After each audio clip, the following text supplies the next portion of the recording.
Ssegirinya na Nsewanyana babatadde nga tunaatera okumayiza. Bobi Wine si musanyufu. Ate wamulabye ko nga postinga nga babatadde. Nalabye wa Maremi Bahati ng'akiteekayo ng'agamba Bobi Wine abantu bano bwe babakwata yateekayo okuwa status update nti abantu baabwe babalidde. Naye bwe babatadde Bobi Wine tanna updating abazungu nti ate bali abantu babakoze. Ate sente abazisazizaamu. Ate sente zaaki. Anti Ssegirinya buli looya abadde wa mitwalo gumu kitundu ogwa $. Buli ayingira mu musango. Looya. Abazungu babala looya institute. Babobu yanga kasanvu. Looya. Bano ba Bobi Wine basookera ku kimu batukwatidde abantu. Ne twetaaga ligo ki? Abazungu bote bafandinga bino nti mbagulire emmere. Twetaaga ligo team. Bamanyi ligo team kikikola ki? Kati Ssegirinya ne Ssewanyana ligo team ebaddeko gumu kitundu. Kati wobata omusajja aba asanyuka ki? Yanakuwaliddewo. Bakabe. Ati kugambye okubeera mu komera ye sente. Bakona ivinga bafuna da institution z'abazungu. Okola obwa politics bwa Africa. Nozanya ne Museveni. Bwovaamu baba bakumanyi byagenda okukola. Byazaakola. Kakati ebitongole byonna ebigabo obuyambi Denmark, Sweden, Norway, England, Finland, America. Obo byina. All you need is to present abazungu ba paper. This is why ku press conference bayina ebifaananyi bya buli muntu atokyalingibwa ne namba yaki yesimu. Kati wano bawaayo buwilist neyingire Germany, neyingire Norway, neyingire Sweden. Bali ba human activists je bali bayina sente. Kati nga bagamba legal team nti kasanvu Bobi Yanga machete kasanvu. Kati bakoludinga n'aba police nga wala mu politics nti ba politician babakwata ne bafuna ekise kibalonda. Kati ne police ya Museveni mulimu abajama yaye gakolagana ne bano bwe bata Ssegirinya nga baloba mukaaga nga baddayo accountability nga list esigalawo constant. Bokitegedde bwe bata babiri nga bakwata bana. Abduction batuwamba ku abduction kiteeka abazungu mu fear. Okitegeera sente nga zikola ki zijja. Eyo reason ki? Reason number 2 ali waka yebuuza ani yatadde Ssegirinya. Anti waliwo propaganda agambibwa nti baateesezza. Anti okuteesa kwabadde kwamaze 7 hours. Kakati yagamba tateesa na Museveni tojjukira.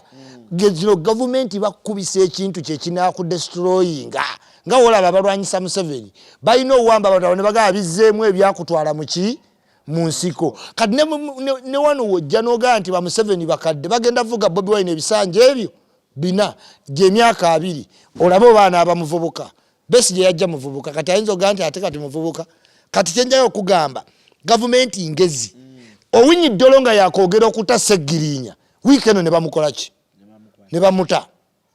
Bobi Wine ne mufumbiro bakitegedde nti impuuga yatudde ne government ne ba MP bonna mu government official ne bateesa kutakwani kyovola bane mukubata bali gye baba tutte bano tebamanyiyo bali omuntu abayina mulala kati Ssegirinya loyalty eriwa kawempe katukole ekifebe toddeeka mocha Sseggi twewaleka mocha tukole ekyekawempe bali badde batutte eddwaliro na ambulance weekend mbu bagenda kyala mu constituency weewaleka mocha tukole ekitebe ekipya kawempe republic Ssegirinya for candidate. Waliwo ekintu kyenjagala okwebuuza. Abantu bano we bafuna bail. Court martial we bakwata ba Edmonton Obianiri. Twaddako kulaba mikolo tetuddanga mu balabanga beeri. Deception anti wulira kino kikuba Bobi Wine listen. Bobi Wine we bamukwata Arua. Ojukira ne mundu. Jeno Salimu Sale Olanya ne Lupo ne Lopa Dichanda yeyo convoy je mwalabe yingire guru ne bagenda ne boogera n'omusajja ne bamukola ki emisango ne bamuwa beiro wali omulabye ko nga zaaluwa abiri mu omusanvu be yali nabo wali obalabye kaaluwa banyanzi okimanyi nti Nubianiri ne Edmonton babatera mu koti y'amajje ne babajjako passport kati ate Nubianiri agenda ate South Africa na America yajijjayo ddi deception okitegeera Bobi Wine yennyini ya negotiate katika nkuwo omulala ali recent bamuyita Selector Devi. Selector Devi kazini wa Babi. Selector Devi juzi bamukwata amanya mushega nga yavaako nadda ye yajja na negotiating okutaki okutakwe kakati Rabedi bwanika yabadde ekiro ne namboze ku balometa namboze yadadduseko ku show ng'amugamba bakutwale wa speaker ne bakuwa sente ne bagenda bakujjanjaba kati kiraza abantu nti struggle engule ya individual go wetuukirawo n'ojambala kulinga kusembera oba towasembera oba toyina yes ayeekolera yafuna kamoni 13 gyayina n'agendera awo engule ye yali alwanira kamoni 13 genda ekitege simanya ayitawo embwa okolanga ani mu ggwanga odde ku mukutu otiisetiise abakulembeze kitalya kino nopu kigirekawa ne struggle nopu yakutuka mudda kubanga Mpuuga yakola mudda faction ziri mwezi biri Mpuuga ne Bobi Wine alaba Mpuuga ati wamwekenge tumufumbiro tomuwulira ku paalo anti CNN yaggwawo badda ku paalo FM mugamba afuneyo interview kwa Al Jazeera